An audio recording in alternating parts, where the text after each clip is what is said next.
I think to understand the Iowa record and the Iowa cycle, you need to know what happened on the first record and the first record cycle, just to have a reference point on what we went through.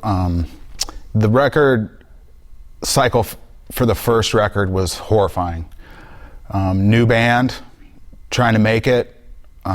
Just imagine yourself and 8 other people being shoved into one tour bus, taken all over the world, literally drug all over the world, with no money, no cell phone, no computers, fighting just to stay alive, hiding whatever alcohol you could find in your bunk to make sure that you got some.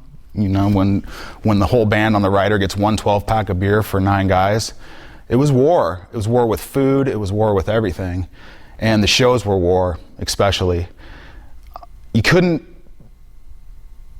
sit around. You didn't want to be that guy. You had to go as hard as you could all the time. And the music made it a lot easier to do that. Obviously, there were certain times, though, when we were sick, hungry, tired, didn't want to play, but we always did, and we always did it absolutely as hard as possible.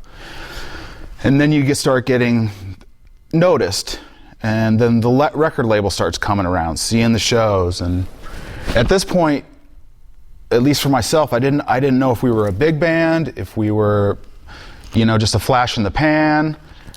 And all of a sudden, some more attention and more little cool things started to happen in our lives, and getting to go to places that we never would be able to get to go before. Meeting certain people, you're like, whoa, that person wants to see our band. That's pretty crazy. And there was this builds up to this record label kid in Europe. I guarantee he's not working for the industry anymore.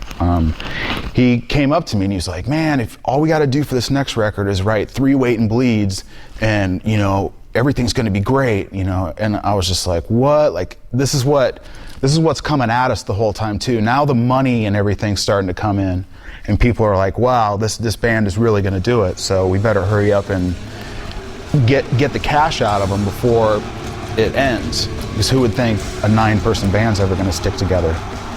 And so I think that's where the Iowa hate and the Iowa angst comes from, is from everybody wanting us to do exactly what we didn't want to do. So therefore, we just threw up the big middle finger in the air and made Iowa.